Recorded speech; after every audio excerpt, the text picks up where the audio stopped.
Welcome back to another installment in this series on developing applications for the Canute Scientific. In the last installment, we discussed dealing with two-dimensional data, i.e., common separated value files, CSV files, tables, as they're also known as, in a non-technical context. And today we're going to be discussing data from APIs. Now, this follows on directly from the last installment. As I discussed in that, we can create tables which, are static data. They don't change, these CSV files, they're just stored on your hard drive. But one way to get such data into our applications is to do so programmatically.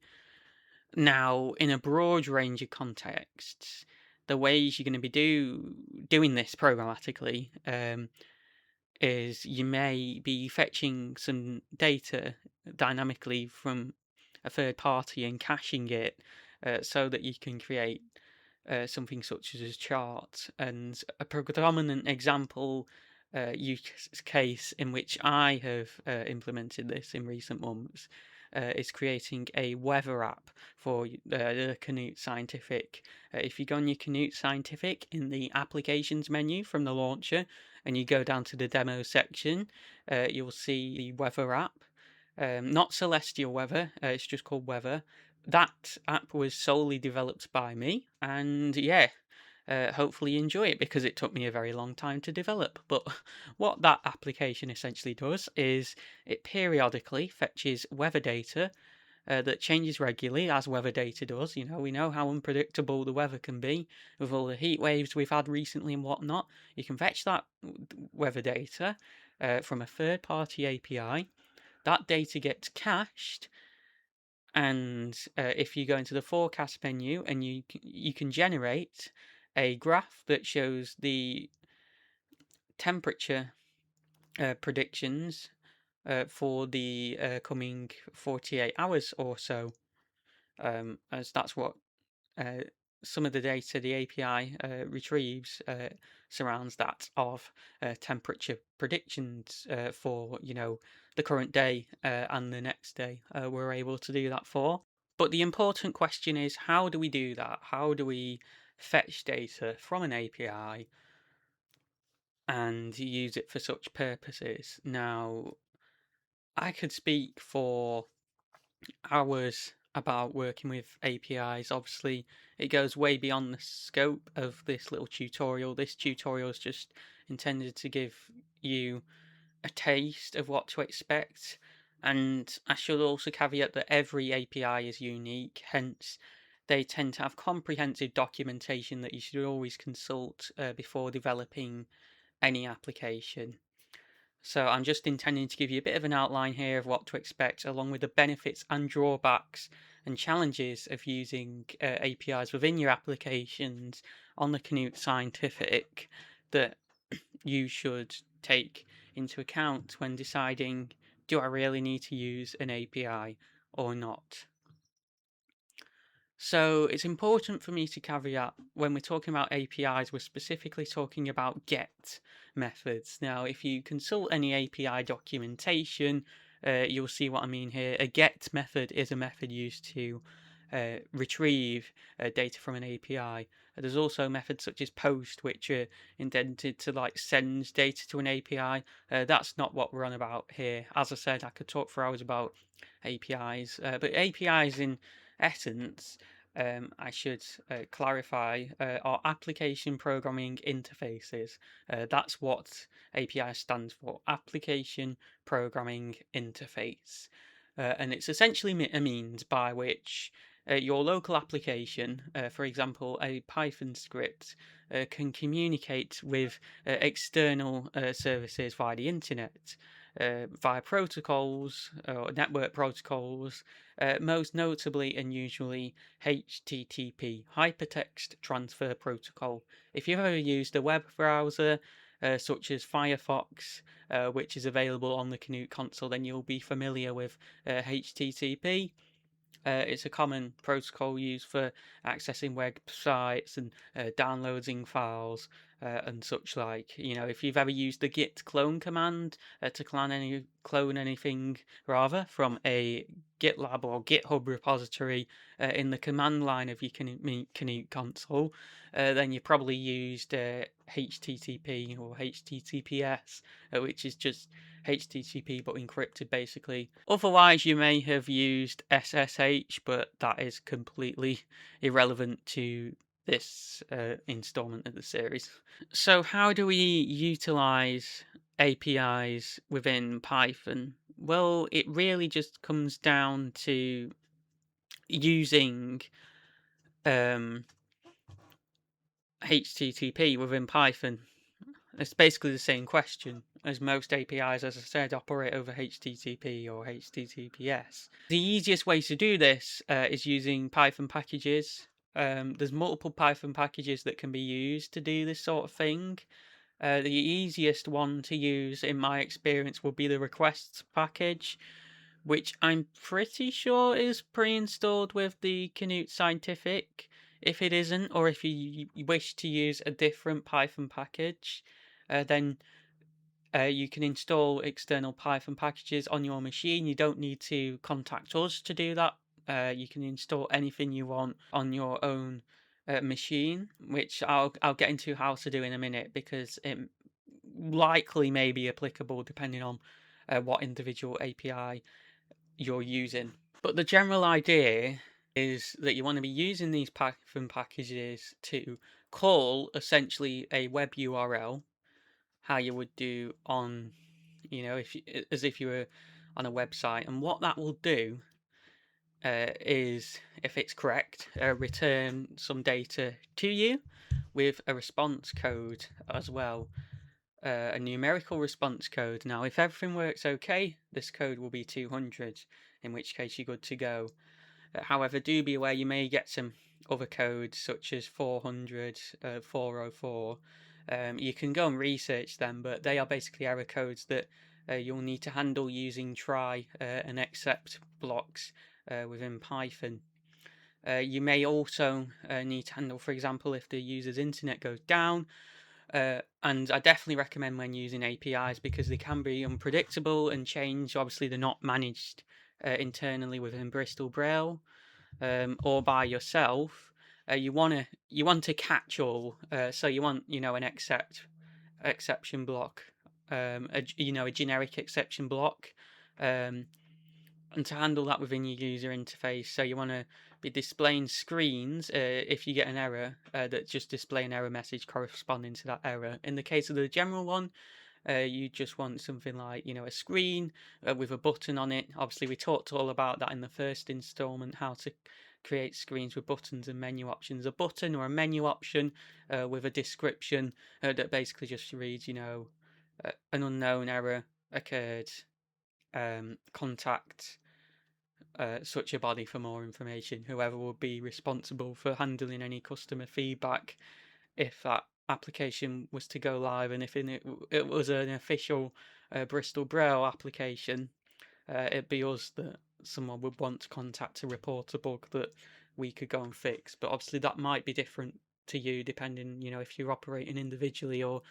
you're part of another organisation responsible for developing such applications for the Canute Scientific. As I mentioned in the last installment, API data can be returned in a range of formats, the most common one being JSON, but do be aware that some APIs may return data in alternative formats such as XML or YAML, in which case you would want to be researching those to understand how they work in terms of the data you're dealing with. But if we're talking about JSON, just briefly, this data will be returned as a string by default. That's what JSON's returning, but you can parse that quite easily with Python methods using either the package you use to fetch data from the API or just generic Python. You can parse that into a Python dictionary, because that follows the exact same structure as JSON. JSON arranges data in name-value pairs, where the name is the field name and the value is the value you're getting back corresponding to that name. So if I return data from an API, I may have a named field called name, and the value in that field could be Ben, for example. And then you'd pass that into a pandas data frame using appropriate methods. If we're going off, we're saving this data to a CSV for analyzing with the console charts application example that I've touched on last episode and the start of this episode. And you do that using methods within pandas, which is a package pre-installed on the Canute Scientific.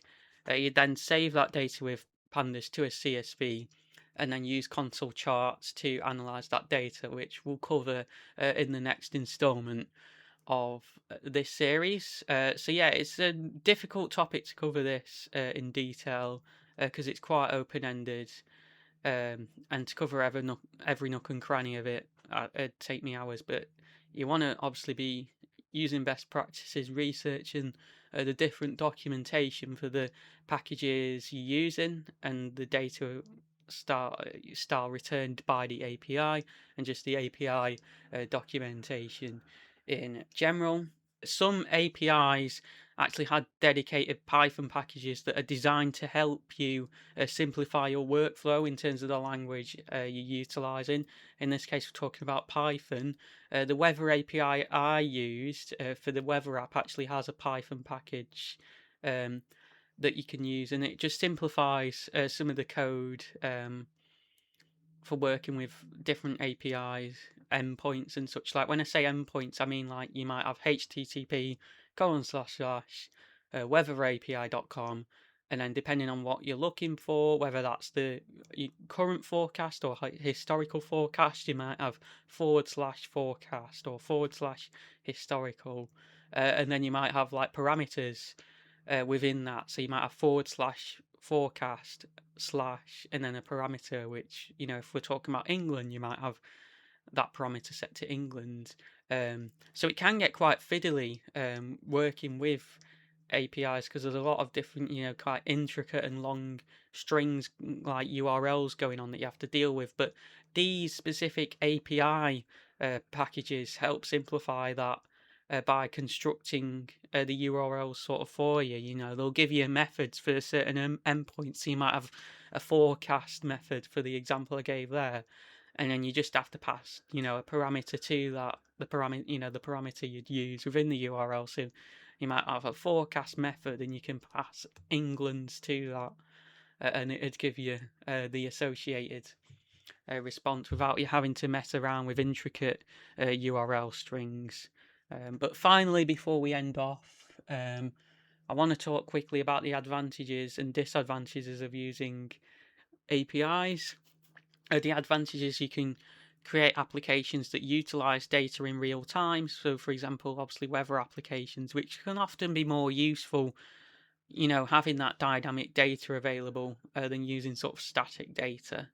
You can do more with dynamic data because obviously, as I said, real-time applications, there's lots of potential there, whether that's analysing, weather, space, sporting data, everything going on in real time, what's happening right here, right now, which is always great, isn't it? The disadvantage is that obviously APIs can change, which is completely out of control. If an API is changed, that can completely break your application. If people are changing names of fields or, field data types and that sort of thing. So that is something to be wary of. There's a lot of best practices that you can employ to sort of help you easily detect that, isolate errors if your application's going wrong.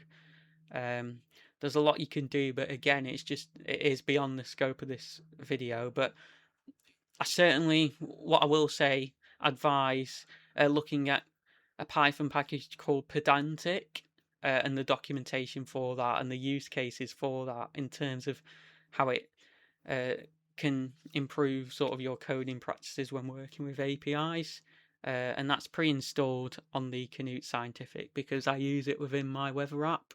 So yeah, there is that to watch out for. They're a lot more complicated, fiddly, and time-consuming to work with APIs than, say, downloading a CSV file from the internet and just using that within your application. You know, if you do not require your data to be dynamic within your application and you're working with sort of factual data from the past or just data that's not going to change, then I highly recommend uh, just sort of looking for a CSV archive of data on the internet and utilizing that. Another disadvantage with APIs is rate limits. You can hit rate limits, if you call in an API too much, which can, obviously disrupt the functionality of your application, cause things to break quite easily and fall over. The way I recommend combating that is caching data, which basically just means, storing the latest response. If your API data is only likely to be updated every hour or so, for example, weather isn't going to update by the minute, but it is going to update at certain points throughout the day. What I recommend do, and what I did in the weather application, is caching your responses, for example, in a CSV file, so that you have that data readily available for any kind of data analysis you want to do or utilize within your application, or any such use case for that matter. You have that ready available, cached, and then you have a mechanism within your application by which you fetch your data on a timely basis. So in the weather app, I have it such that if the data was cached more than an hour ago, we call the API again. Otherwise, we don't, and we just get on with the other functionality of the application, whatever it is the user wishes to do. So it's that sort of thing, really. So there's a lot to consider. It is quite complicated stuff, I will warn you, but it can be very rewarding if you get it working. So yeah, that is all for now. Thank you for listening, and I'll catch you again next time when we'll be discussing using CSV data within charts.